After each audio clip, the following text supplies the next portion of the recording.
the thing with this one, so I was gonna say 2020 was probably the last one. 2021 Bucks versus 2023 Nuggets, and what makes this interesting is because Giannis and Nikola Jokic. So this year's Nikola Jokic and Giannis at that point were literally in the same points of their career. They both had 2 MVPs, but they hadn't had a title yet. And so they're both at a point where they were like, I mean, obviously Giannis's contract, he was in a different situation because he just signed that extension with them. And, you know, Jokic obviously was in the same contractual situation, but they were both at a point where they had won 2 MVPs, but their teams were continuously being these 1 seeds and they couldn't get over the hump. And so both of them in their championship years were in this position where they were like, all right, if y'all can't make it now, it's time to start moving some shit. So for the Bucks, it was like, if y'all don't win 2021, man, Budenholzer are out. We may go with Middleton, maybe. I don't know what the case is there. Same thing with 2023 Nuggets. This year, we're like, if they don't win a championship this year, I know Carl was saying it, it's time to move from this whole Mike Malone thing and maybe take some stuff up. So they were both in very, very similar situations. That's what makes it so interesting between those two. Yeah, they could end up in the same situation, firing their head coach still 3 years after. What if that happens? Like Mike, they did Mike Budenholzer. That was so wrong. Yeah. That was dirty. But damn, which one is tough? I'm gonna say the Nuggets. Okay, that Nuggets one got me. I'm not gonna lie. Like I was seeing them play. I still think they were playing out of body. We can disagree on that all day, but the fact that they were hitting some of them shots, like I felt like during the playoffs they were well defended. Some of them shots, and it's just Jokic was looking like Larry Bird in the mixture of Dirk out there. So I say the Nuggets for sure. I take the Nuggets too. They was on another level. Here's the thing with Denver too is I just feel like that was coming because last year it was building up and that's my rebuttal to Carl's thing about because here's the thing. One, what they gonna do next year? We'll see. I mean, I think losing Bruce Brown, they're not gonna repeat. I think losing Bruce Brown was bigger than what people think is, but you bring in KCP, he's one of the best 3-point shooters in all of basketball. He's one of the best 3-and-D players in all of basketball. Very underrated part of that Lakers team that won in 2020. He's a 2-time champ for a reason.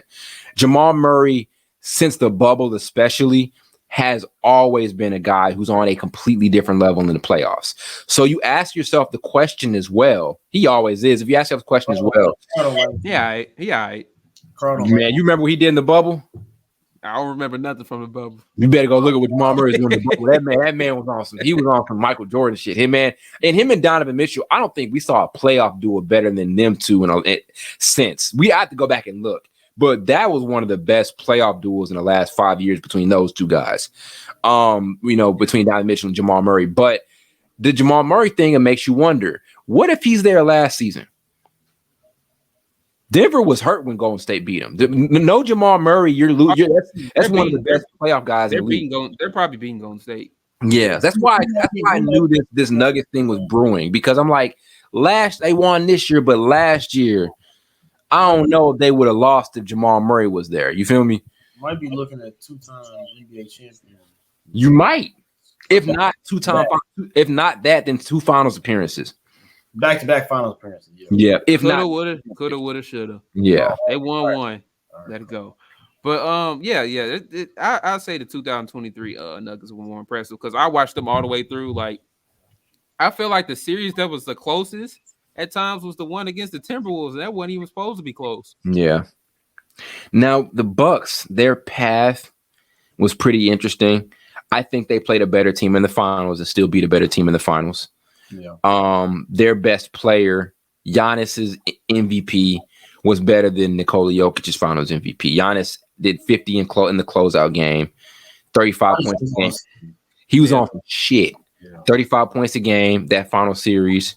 The supporting cast, I don't think Milwaukee's supporting cast was as good as Denver's, but I think the way Giannis played at that level, and I think their path to that championship was tougher, and I think that's what makes this conversation a little more tougher for me. Is what the Bucks did on the way there. Obviously, the pressure that's on Giannis. Because I think if Giannis, let's go this. If Giannis loses 2021 and Jokic loses 2023, let's say hypothetically, people are going to shit on Giannis way, way more. Yeah, because of the lack of the jump shot and all of that stuff. So I think they already do that now. That's what I'm saying. Right. So I think Giannis had some more had higher stakes. From an offensive and defensive standpoint, the Bucks are a better two-way team than the 2023 Nuggets. So that's what makes it really, really tough for me. I may go 21 Bucks with this one. There was a lot that went into it. I think that the best player for Milwaukee was the head and shoulders above the best player for Denver. Not head and shoulders, but he was better than Denver's number one. I think, and like I said, the path to get there, I'd probably go with 2021 Bucks over 23 Nuggets as far as who I think the better team was and who I think, at least I think their championship was more impressive as well. Denver's run was elite, though. Jokic was playing better than Giannis. No. On the offensive end. Giannis had 50 in the. No, I understand. Well, what's name had 52 and he lost a game in one of the playoff games against this. He had 50 against somebody. Giannis had 50 in a closeout game. I understand that, but it was Nikola Jokic was literally at like 30 points and like 20 rebounds and like 15 assists. That's not what happened. He had games like this. I'm saying leading. I'm not saying the finals. I'm just saying games leading up to that. Yeah. I think Jokic is more offensively. It was more impressive. Y'all was literally the ones telling me because I was hating. Because I ain't gonna lie, I was hating. Yeah. Y'all was telling me, oh, this dude cold. This dude. No, he is. But 35. We're talking 35 a game for a dude that's supposed to be easy to guard. Like that's the whole narrative. Like you know what I'm saying? Like Giannis shut a lot of narratives down. Jokic did as well. 35 a game and 50 in a closeout game. You have to understand though. Also, have we seen anything like that? Like, no. Especially we ain't seen nothing like Jokic either. Yeah, but also, that's 50 in a closeout game. Nah, he did this. And they played a better team too. Phoenix was better than Miami. Oh yeah, by far. You know what I'm saying? They were the number one seed. I don't even think Milwaukee was the number one seed that year. I'll give you that then. Yeah. Okay. Interesting stuff. There are a lot more of those. I feel like we got to do this more of these next coming pods because this was interesting. Maybe pick more teams and players to compare because this one was definitely interesting.